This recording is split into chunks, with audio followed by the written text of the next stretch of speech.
We all know the infamous question we ask kids: what do you want to be when you grow up?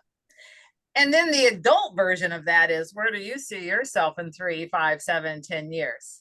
Sadly, most adults cannot answer that question, where kids answer it in such a way that we all want to be able to have that kind of aspiration.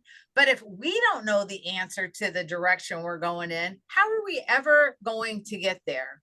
So, with me today are two superstar former liaisons who are now leaders within their organization. We have Deb Sheets from Ohio Health and Kim Grant from Dayton Children's Hospital.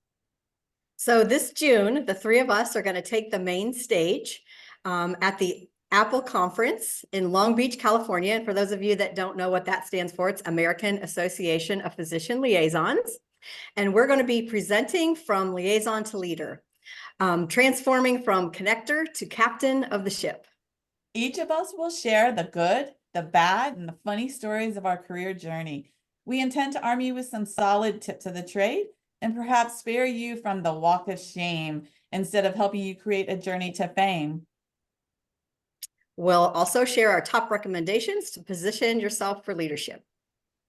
Today, we thought we'd just share one of our top recommendations, teaser. Mine involves the walk of shame. But Deb, why don't you start? So I think my recommendation would be invest in yourself intentionally. And today, there's just no excuse not to do that because there are so many free resources out there that you could snag up, everything from online tools to podcasts, SG2, Becker's, The Leadership Lens by Tammy Tiller-Hewitt. All kinds of free resources out there, or whether you're splurging on the latest leadership book. And Tammy also has one of those as well. So I would say that we've got to continue to grow professionally.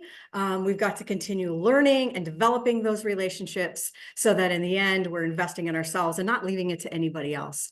And the AAPL conference coming up is a great example. Sometimes our businesses aren't able to invest in things that are important to us. Sometimes we've got to be creative and find ways to get there on our own because we know it's going to be important to our personal development. Love that, Deb. Well, a minute ago, I mentioned the walk of shame, and thankfully I learned early on, maybe, but mine involved being a first brand new liaison out in the field and going into a physician's office. And as you know, sometimes we talk to them, sometimes we don't. But this time I was able to speak with a physician who shared with me the fact that she didn't receive an ultrasound result on one of her patients. Well, I was so excited to get that information and take that back and solve that issue for her that I went back, told the leadership what had happened in imaging, and they said, well, did you get a patient name? Did you get a date of service? So I realized early on I needed to ask more questions. I went back to the physician actually, and here's the kicker. When I did ask her the date of service, it had happened months ago and it had already been resolved. So I looked like an idiot on both sides. So my question is, my comment is, question. See, I'm so tied up in questions, is ask questions. There's no shame in asking questions, even as a leader. And I would submit to you that smart people ask smart questions. So one more tip, don't ask questions you can't figure out for yourself. Tammy, what do you think about that one? Well, I love that one. I happened to be with you the day, when you saw that physician. So that's particularly interesting to me to hear that so many years later. But I think because you are such a master asker, I think that's one of the secret sauces to why you were identified for leadership.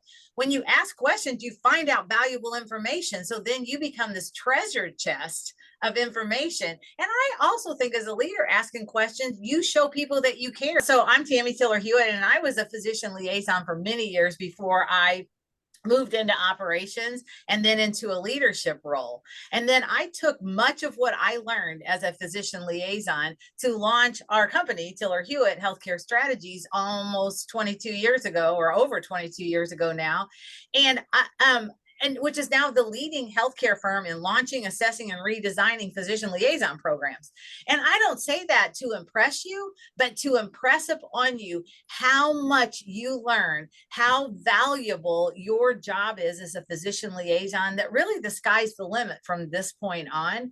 And I am sad when I see so many liaisons really underestimate the value that they're bringing to the organization that can tee them up for just incredible leadership jobs, just like the leaders we have on the line. We have many former liaisons who sit in the C-suite now.